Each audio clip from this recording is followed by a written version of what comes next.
ঈদের দিনই দুনিয়ার মায়া ছেড়ে কবরে যেতে হলো মাদ্রাসা শিক্ষার্থী ছোট্ট রাফিকে। ভাগ্যের নির্মম পরিহাসে রাফির জন্য ঈদের দিনই আয়োজন করা হয়েছে জানাজার। যেখানে নতুন পোশাক পরে আজ ঘুরতে যাওয়ার কথা ছিল ছোট্ট রাফির, সেখানে কাফনের কাপড় পরে এখন সে যাচ্ছে কবরের অন্ধকারে। ঈদ আনন্দের পরিবর্তে পুরো এলাকা জুড়ে এখন বিষাদের ছায়া। চাঁদ রাতে বন্ধুদের সাথে আতশবাজি ফোটাতে যাওয়ায় যেন কাল হলো ছোট্ট রাফির জীবনে।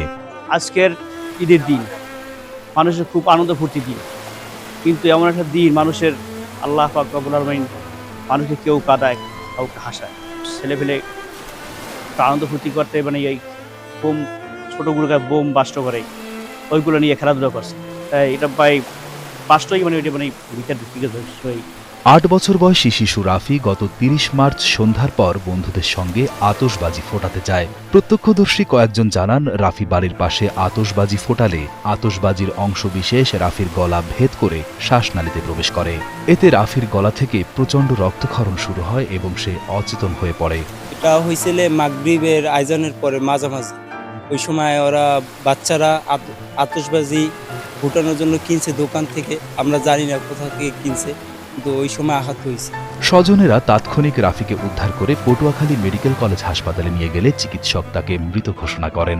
গত ৩০ মার্চ রবিবার রাত ৯টার দিকে পটুয়াখালী জেলা শহরের মুনসেফপাড়া এলাকায় এই ঘটনা ঘটে। পৌর নিউ মার্কেটের মাছ ব্যবসায়ী মনির হাওলাদারের ছেলে রাফি। সে স্থানীয় একটি মাদ্রাসার প্রথম শ্রেণীর ছাত্র ছিল। ঈদের দিন সকাল ৯টায় ঈদের জামাত শেষে বায়তুল আমান জামে মসজিদ মাঠে শিশুটির প্রথম জানাজা অনুষ্ঠিত হয়। বেলা 11:30টায় ইটবাড়িয়া ইউনিয়নের পূর্ব চান্দুখালী মৃধাবাড়ি জামে মসজিদ মাঠে তার দ্বিতীয় জানাজা নামাজ অনুষ্ঠিত হয়। পরবর্তীতে ছোট্ট রাফিকে পারিবারিক কবরস্থানে সমাহিত করা হয়। যার সন্তান যায় তারই বোঝে। আমারও একটা সন্তান গেছে, কিভাবে অটো ট্যাক্সি করে মারা গেছে। বিপজ্জনক আতশবাজি কেড়ে নিয়েছে ৮ বছর বয়সী রাফির জীবন।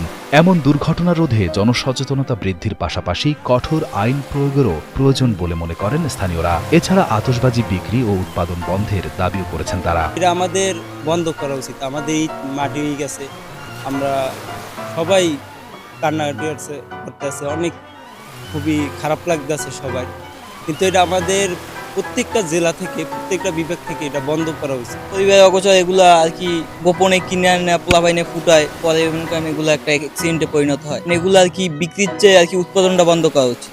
এই দেখেন, এগুলো এমন কিছু এমন বড় সম্পদ না, রাষ্ট্রীয় সম্পদ না, যেগুলো বিক্রি করতে হবে। এই ১ থেকে ২০ বছর এদের কাছে বিক্রি করা আমার মতে উচিত না। এই দেখেন, আজকে একজনের ছেলে গেছে, কালকে আরেকজনের ছেলে যাবে, এরকম কত কত কত কত সন্তান যাবে বলে। আমি এটাই বলবো যে দোকান, শুধু ওই দোকান না, যত দোকান আছে এদেরকে কঠোর থেকে কঠোর এদের শাস্তি দেওয়া উচিত। যে কোন দোকান থেকে গেছে ওনার শাস্তি সেটা তুলতে হবে না। যত দোকান আছে সরকার বা পটুয়াখালী ডিসি চাইলে অনেক কিছু করতে পারে।